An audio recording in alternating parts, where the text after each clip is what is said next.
Assalamualaikum warahmatullahi wabarakatuh. Halo pemirsa dimanapun kalian berada, salam sejahtera untuk kita semua. Semoga kita semua dalam keadaan sehat dan tetap dalam lindungannya. Kali ini saya akan membawakan cerita inspiratif dan menarik yang sayang untuk dilewatkan.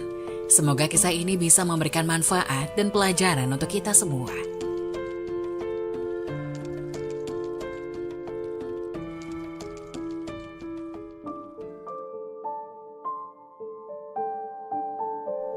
Jenazah pemuda ini remuk dililit ular akibat meninggalkan sholat.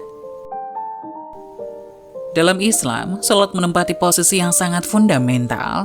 Dalam ungkapan hadis misalnya, ia disebut sebagai tiang agama. Orang yang menegakkannya dianggap telah menegakkan agama. Sebaliknya, yang abai dengannya dihitung sebagai peroboh atau penghancur agama. Ini tak berlebihan karena untuk mewajibkannya saja, kalau dilihat dari sejarah persyariatannya, Allah Ta'ala tetapkan pada momentum Mi'raj Nabi Muhammad SAW. Tak hanya itu, meminjam bahasa Nabi SAW, sholat juga sebagai neraca atau ukuran baik tidaknya hamba saat di akhirat. Karena itulah, pertama kali amalan yang akan dihisab di akhirat adalah masalah sholat. Nabi Muhammad sendiri menjadikan sholat sebagai penenang hati atau pelipur lara. Buktinya, setiap kali menghadapi situasi yang pelik, maka beliau menunaikan sholat. Pernah juga beliau berkata kepada Bilal, "Buatlah diriku rileks wahai Bilal dengan sholat." Oleh karena sholat adalah amal yang sangat fundamental, maka dalam Al-Quran maupun Sunnah ada ancaman keras bagi yang melalaikan bahkan meninggalkannya. Dalam surat Al-Mudatsir ayat 42 hingga 43, salah satu sebab orang dimasukkan neraka Sakor adalah karena dia bukan bagian dari orang yang menunaikan sholat. Lebih jauh dari itu, Nabi pernah bersabda bahwa batas antara hamba dengan kekufuran adalah sholat. Meski terdapat perbedaan pendapat di kalangan ulama mengenai makna kafir di sini, yang bisa membuat murtad atau tidak, tapi yang jelas, kata-kata tersebut merupakan ancaman serius bagi yang meninggalkan sholat.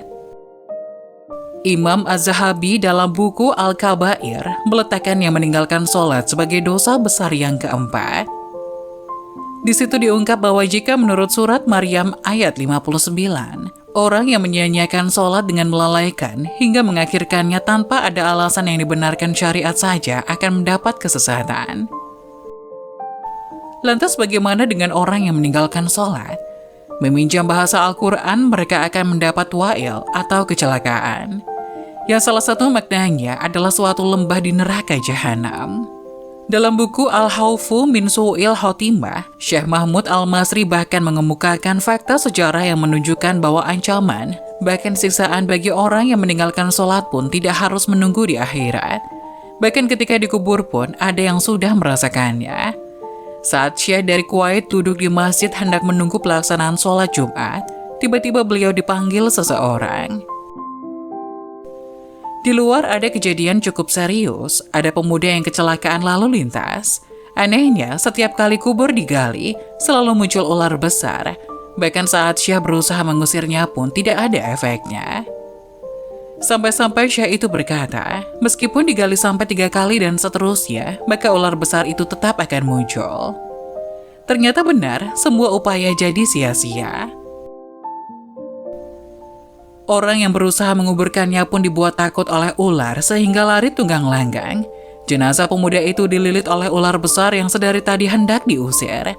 Menurut kesaksian orang yang melihatnya pada waktu itu, aku sendiri mendengar rembuknya tulang-tulang sebagaimana tulang-tulang yang patah ketika terjadi kecelakaan.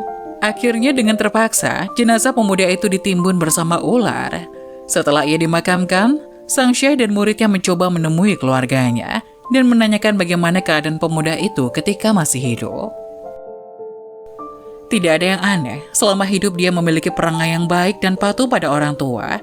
Hanya saja, ini yang sangat signifikan. Kata sang ayah, ia tidak mengerjakan sholat. Lihat betapa baik dan karakter bagus saja tidak cukup untuk selamat dari siksa.